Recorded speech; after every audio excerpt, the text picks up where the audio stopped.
बिस्मिल्लाहिर्रहमानिर्रहीम। मैं आज मीरपुर हल्का L3 की आवाम से मुखातब हूँ और ख़ास तौर पर महकमा तालीम के हवाले से मुझे बड़ा अफसोस हो रहा है आज कि हमारे हल्के की जो हमारी बेटियाँ हैं, बहनें हैं हमारी, जो साल साल से बड़ी मुश्किल से वालिदैन उनको तालीम देते हैं और जब बड़ी मुश्किल से वो एक स्टेज पर पहुँचती हैं तो आगे जो है एक माफिया है, महकमा तालीम में भी एक माफिया है। देखें कि सितंबर 2024 को जो NTS हुआ है,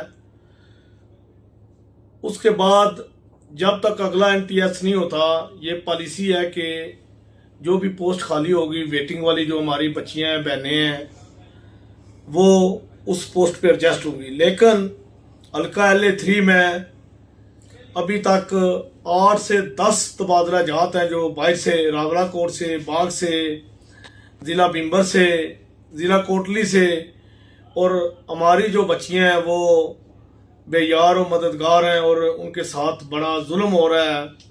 और ये जो तालीम माफिया है, मैं समझता हूँ कि इस हल्के के जो हमारे MLA हैं उनको मुस्तफ़ी हो जाना चाहिए।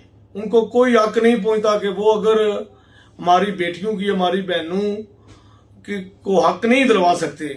और सेक्रेटरी साहब जो है वो ऊपर से तबादले कर रहे हैं और वजीर साहब मसूफ कह रहे हैं कि मुझे पता ही नहीं है।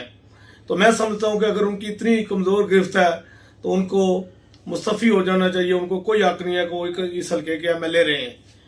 और मैं ये जो बड़ी वाज़ेह जो NTS की शिक है, शिक नंबर 24, उसमें बड़ा वाज़ेह लिखा हुआ है कि किसी भी हल्का या ज़िला से तबादला किसी सूरत भी नहीं होगा जब तक अगला NTS नहीं होता।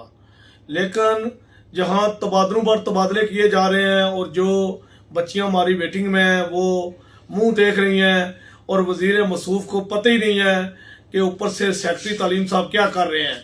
मैं सेक्रेटरी तालीम साहब को और वजीर साहब को और मैं DO साहिबा से भी कहना चाहता हूँ, बेशक वो अच्छा काम करती हैं, कि इन जो तबादला जात हैं इनको बिल्कुल इंडोज ना किया जाए। अगर हमारी बच्चियों का, हमारी बहनों का हक नहीं मिलेगा तो फिर हम मजबूर होंगे, हम एहतजाज करेंगे और हम धरना देंगे। और मैं 1 हफ्ते का टाइम दे रहा हूँ, 1 हफ्ते का टाइम दे रहा हूँ। आज जो है वो 10 तारीख है, 17 तारीख तक टाइम दे रहा हूँ। ये सारे तबादला जात मनसूख किए जाएं और वेटिंग वाली जो बच्चियां हमारी उनके ऑर्डर किए जाएं। अगर ना किए गए तो इंशाल्लाह फिर हम लाया अमन अपनाएंगे और फिर हम डिवीजन ऑफिस और DO ऑफिस के बाहर हम धरना देंगे। कोई दूसरा रास्ता नहीं है हमारे पास। और मैं commissioner Mirpur, deputy commissioner Mirpur से भी ये गुजारिश करता हूँ कि हमारे हल्के में जो ये मुदाखलत हो रही है इसको रोका जाए और हमारी बच्चियों को हक दिया जाए, वरना हम एहतजाज की तरफ जाएंगे और बहुत सख्त जो है वो लाया अमल अपनाएंगे। बहुत बहुत शुक्रिया।